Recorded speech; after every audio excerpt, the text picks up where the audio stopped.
नमस्कार मित्रांनो, टेक्नो अथर्व या युट्यूब चॅनलवर आपलं स्वागत। मित्रांनो, कंत्राटी शिक्षक भरती बीएड धारक एक महत्त्वाचा अपडेट आलेला आहे आणि त्यानुसार नवीन जाहिरात कधी येणार आहे, त्यानंतर उरलेल्या जिल्ह्याच्या जाहिराती कधी येणार आहे, त्यानंतर पात्रतेमध्ये काय बदल झालेला आहे, या सगळ्या प्रश्नांची माहिती आपण या व्हिडिओमध्ये घेऊन आलेलो आहे। त्यामुळे व्हिडिओ पूर्ण बघा, तरच आपल्याला या सगळ्या प्रश्नांची उत्तरे मिळणार आहे। तर मित्रांनो, व्हिडिओला सुरू करण्यापूर्वी नेहमीप्रमाणे एक विनंती करेल, जर आपण या चॅनलवर नवीन असाल तर चॅनलला सबस्क्राईब करा, लाईक करा आणि शेअर करायला विसरू नका। त्याचबरोबर जे बेल आयकॉन आहे त्याला सुद्धा क्लिक करा, म्हणजे आपल्या चॅनलवर येणारे जे काही नवीन व्हिडिओज आहे तर त्याची माहिती आपणास तात्काळ मिळून जाईल। तर वेळ न घालवता व्हिडिओ सुरू करूया आणि बघूया ती माहिती। अनेक बीएड धारक व्हिडिओच्या कॉमेंट्स मध्ये, त्याचबरोबर व्हॉट्सअप ग्रुपला वेळोवेळी प्रश्न विचारत आहे की आमच्या जिल्ह्याची भरती कधी येणार आहे, जाहिरात कधी येणार आहे। तर मित्रांनो, हे लक्षात घ्या की आचारसंहिता ही कधी पण लागू शकते।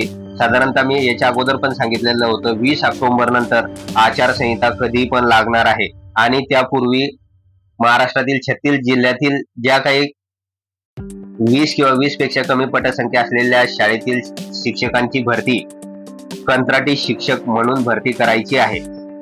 तर 20 किंवा 20 पेक्षा कमी पटसंख्या असलेल्या शाळेतील जी काही शिक्षकांची भरती आहे तर ती बीएड धारकामधूनच करायची आहे आणि यासाठी तब्बल 2 GR पण निघालेले आहे। 5 सप्टेंबरचा GR आहे आणि दुसरा म्हणजे 23 सप्टेंबरचा GR, आणि त्याच्यामध्ये क्लिअर कट इन्स्ट्रक्शन पण दिलेले आहे नेमकं पात्रता आणि इतर गोष्टीसाठी।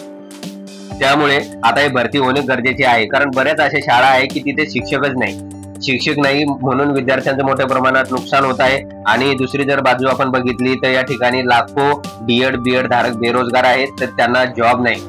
तर त्या पार्श्वभूमीवर हे जे बीएड धारक पात्रता धारक कॅन्डिडेट आहे तर त्यांची त्या ठिकाणी नियुक्ती व्हावी, जेणेकरून विद्यार्थ्यांच्या हिताचाही प्रश्न सुटेल। म्हणजे सध्या शालेय स्तरावर जे काही विद्यार्थ्यांचं शिक्षणापासून जे नुकसान होत आहे ते वाचवण्यासाठी या बीएड धारकांची मदत होऊ शकेल। तर यासाठी 2 GR आलेले होते।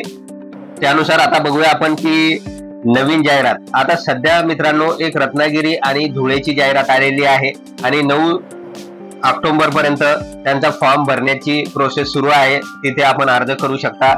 आणि राहिलेल्या जिल्ह्यांच्या ज्या काही जाहिराती आहे किंवा नोटिफिकेशन ते कधी येणार आहेत, तर आता सुरू झालेले आहे। रोजच कोणत्या ना कोणत्या जिल्ह्याचं नोटिफिकेशन येत आहे आणि अनेक ठिकाणी पेपरवर आपल्याला पाहायला मिळत आहे। आणि काही जिल्हा परिषदा ह्या जाहिराती किंवा नोटिफिकेशन पेपरवर देत नाही, ते छुप्या मार्गाने आपल्या जवळच्या कॅन्डिडेटला फायदा पोहोचवत आहे।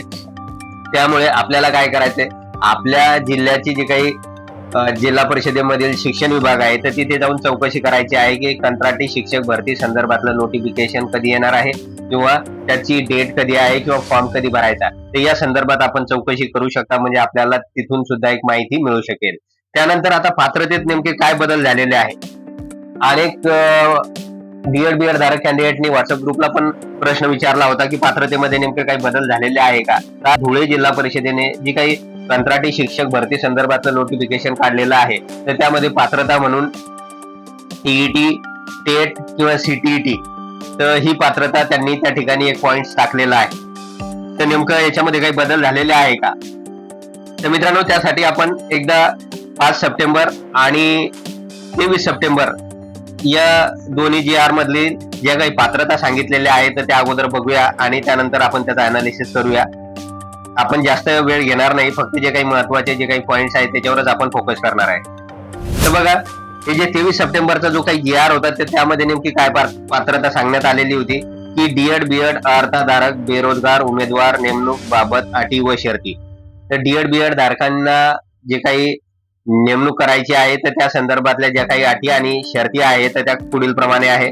नंबर 1, सदर नियुक्तीसाठी शासन नियमानुसार किमान व कमाल वयोमर्यादा लागू राहील। म्हणजे बीएड धारकांची या शाळेवर नियुक्ती करण्यासाठी किमान व कमाल मर्यादा लागू राहील। याचा अर्थ वयाच्या 18 वर्षापासून वयाच्या 35 वर्षापर्यंत ही वयोमर्यादा असणार आहे। होऊ शकते की रिझर्वेशन नुसार याच्यामध्ये बदल होऊ शकतात। जे काही कॅटेगरीची मुलं आहेत त्यांच्यासाठी 5 वर्षाचं वय अजून वाढून दिले जाऊ शकते। तर अशा प्रकारची वयोमर्यादा या ठिकाणी सांगण्यात आलेली होती। त्यानंतर दुसरा पॉइंट बघा, बीएड व बीएड अर्थधारक बेरोजगार उमेदवारांना करार पद्धतीने कंत्राटी तत्वावर नियुक्ती देण्यात आल्यामुळे संबंधित शासनाच्या कोणत्याही संवर्गात सेवा समावेशनाचे सामावून घेण्याचे व नियमित सेवेचे इतर कोणतेही लाभ मिळण्याचा अधिकार हक्क नसेल. बघा, या ठिकाणी डीएड बीएड धारकांना या ठिकाणी कंत्राटी तत्वावर नेमणूक दिली जाणार आहे. तर त्यामुळे इतर जे काही सेवा आहे किंवा इतर जे हक्क आहे तर ते सांगता येणार नाही असं या दुसऱ्या पात्रतेमध्ये सांगण्यात आलेलं आहे. आणि जे तिसरी पात्रता बघा की सुरुवातीला नियुक्तीचा कालावधी हा एका शैक्षणिक वर्षासाठी असेल, परंतु त्यानंतर गुणवत्ता व योग्यतेच्या आधारावर आवश्यकतेनुसार सदर नियुक्तीचे वाढीव कालावधी करता दरवर्षी नूतनीकरण करण्यात येईल. आता सुरुवातीला जी काही नियुक्ती होणार आहे ती 1 वर्षासाठी होणार आहे असं म्हटलेलं आहे. त्यानंतर गुणवत्ता आणि योग्यतेच्या आधारावर सर्व्हिसची नियुक्ती आहे तर ती त्याचं दरवर्षी नूतनीकरण होणार आहे किंवा रिन्यू होणार आहे. तर अशा प्रकारच्या या महत्वाच्या पात्रता होत्या. त्यानंतर पुढे बघूया आपण.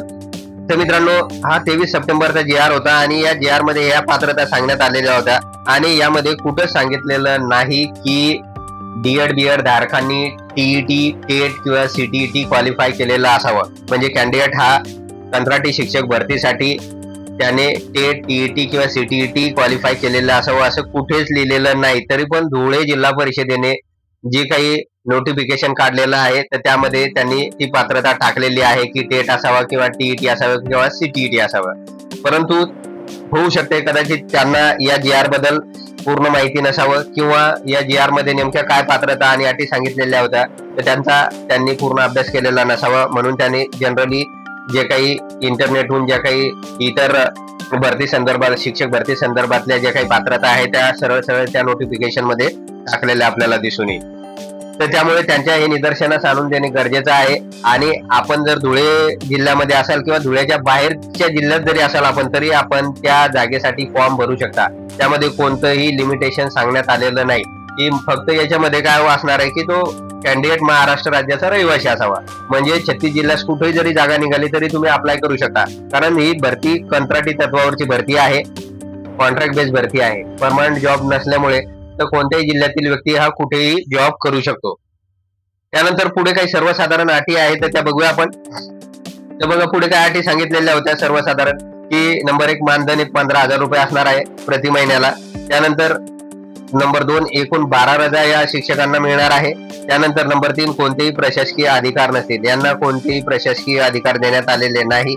त्यानंतर नंबर 4 जिल्हा परिषदेच्या वतीने शिक्षणाधिकारी प्राथमिक यांच्याशी करारनामा स्वाक्षरित करणे आवश्यक आहे. तर यासाठी या कंत्राटी शिक्षकांना भरती झाल्यानंतर एक करारनामा करावा लागणार आहे शिक्षणाधिकारी प्राथमिक यांच्यासोबत. त्यानंतर नंबर 5 जे होतं की बंधपत्र, हमीपत्र, एक अंडरटेकिंग त्यांना या संदर्भातलं लिहून द्यायचं होतं. तर ते अंडरटेकिंग आपल्याला अर्ज भरताना जोडावं लागणार आहे. आणि त्यानंतर ज्या काही पुढच्या पात्रता होत्या तर ते टीचिंग संदर्भातल्या होत्या. जसे रेग्युलर शिक्षक शिकवतात त्यांना जेवढे पिरियड आहे तेवढेच पिरियड या कंत्राटी शिक्षकांना असणार आहे. तर या सगळ्या पात्रता जर आपण बघितलं तर याच्यामध्ये कुठंच टीईटी, टेट किंवा सीटीईटीचा उल्लेख नाही. त्यामुळे घाबरून जाऊ नका. फक्त जाहिरात आल्यानंतर फॉर्म भरा आणि फॉर्म भरल्यानंतर ज्या वेळेस जी नियुक्ती होणार आहे तर त्या संदर्भात जर आपणास डावलण्यात आलेलं असेल, आपण त्यासाठी जे काही पात्रता धारण केलेली असेल आणि एवढं असूनही जर आपणास डावलण्यात आलं असेल तर आपण रितसरपणे त्या ठिकाणी अगेन्स्ट मध्ये वरच्या स्तरावर कार्यवाही करू शकतो किंवा मंत्रिमंडळ स्तरावर आपण न्याय मागू शकतो. त्यामुळे चिंता करू नका. कोणत्याही जिल्ह्यातली जाहिरात येऊ द्या, फॉर्म भरून टाका आणि त्यानुसार जर इंटरव्ह्यू असेल तर इंटरव्ह्यू फेस करा किंवा इतर जे काही निकष आहे किंवा मार्क्स नुसार मेरिट लिस्ट जनरेट करतील तर त्यानुसार आपले जर मार्क जास्त असतील किंवा शैक्षणिक अर्हता जास्त असेल तर त्यानुसार सुद्धा याच्या नियुक्त्या होऊ शकतात. तर मित्रांनो, अशा प्रकारे जी काही संदिग्धता डीएड बीएड धारकामध्ये होती तर त्याचं निराकरण या ठिकाणी आपण करण्याचा प्रयत्न केलेला आहे. तर अजून पण या संदर्भात काही अडीअडचणी असेल तर आपण निश्चित कॉमेंट बॉक्स मध्ये टाका किंवा व्हॉट्सअप ग्रुप जॉईन करा आणि त्या ठिकाणी जरी आपण हे मेसेज टाकले तरी मी आपल्याला या प्रश्नांची उत्तरे लगेच देईल. तर मित्रांनो, एवढे सुद्धा या व्हिडिओमध्ये जर आपल्याला हा व्हिडिओ आवडला असेल तर चॅनलला सबस्क्राईब करा, लाईक करा आणि शेअर करायला विसरू नका. धन्यवाद.